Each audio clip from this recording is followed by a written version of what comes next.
3 pekan usai pencoblosan, pemilu terus menuai beragam sorotan. Mulai dari kericuhan saat pleno perhitungan, anomali suara partai, karut-marut sistem penghitungan Sirekap hingga akhirnya bermuara pada tudingan adanya kecurangan.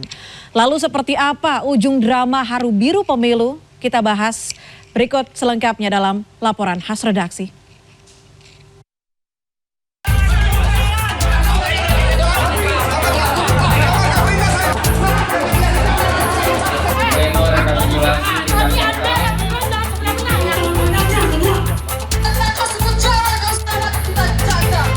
Bahwa DPR hendaklah menggunakan hak konstitusionalnya melalui hak angket.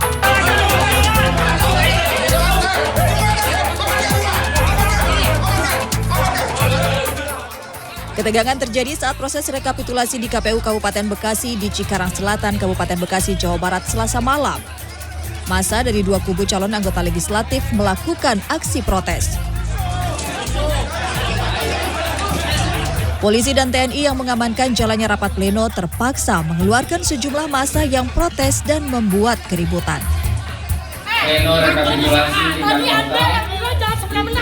Hal serupa juga terjadi di kota Sukabumi, Jawa Barat.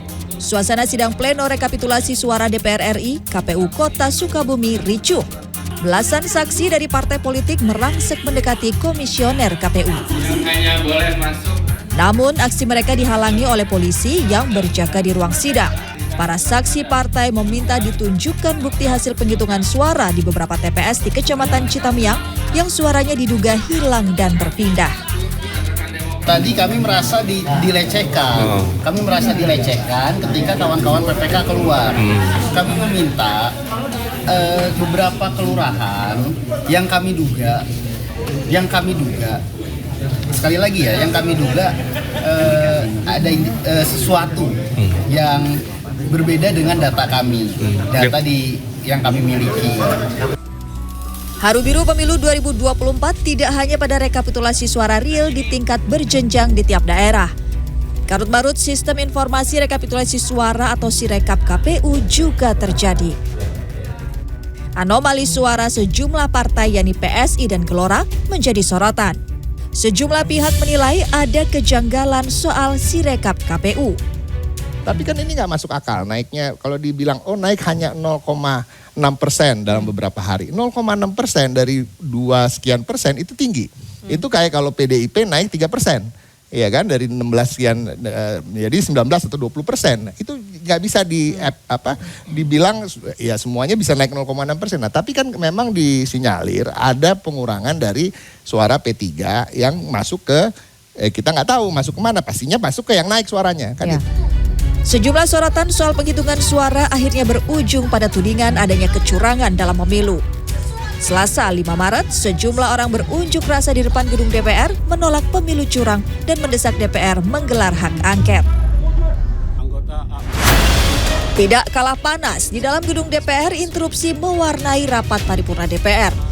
Sejumlah anggota DPR yakni dari fraksi PKS, PKB, dan PDI Perjuangan mengusulkan hak angket untuk mengusut dugaan kecurangan pemilu. Hak konstitusionalnya melalui hak angket.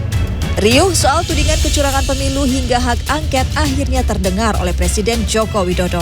Presiden Jokowi pun menjawab, soal hak angket urusan DPR, sementara soal anomali suara partai urusan KPU. Itu urusan partai, tanyakan ke partai. Tanyakan ke KPU. Itu urusan DPR, silakan ditanyakan ke DPR. Menanggapi soal masalah penghitungan suara khususnya pada sistem Sirekap, mantan Ketua KPU Ilham Saputra menyebut audit atau pemeriksaan harus dilakukan kepada KPU. Penyelenggara pemilu harus bertanggung jawab dan menjelaskan kenapa ini bisa terjadi gagal gitu ya. Walaupun seperti kata Pak Alfons bilang bahwa tidak semua gagal sebetulnya, ada juga kemudian hasil dari OCR yang berhasil ditangkap oleh Sirekap. Tetapi kemudian KPU dengan kondisi seperti saat ini, dengan biaya yang lumayan besar, harusnya KPU siap untuk kemudian diaudit secara sistemnya atau Sirekapnya dan juga diaudit secara keuangan. Sejauh ini baik KPU dan Bawaslu membantah adanya praktik kecurangan dalam pemilu 2024. KPU menyebut sistem informasi rekapitulasi suara Sirekap memang berpotensi membaca salah data formulir penghitungan suara dan bukan karena kesengajaan atau kecurangan. KPU menyebut penghitungan real berjenjang hingga provinsi nantinya yang akan berlaku. Sementara Bawaslu juga mengaku telah melakukan pemeriksaan setiap laporan tudingan kecurangan. Tim Liputan CNN Indonesia.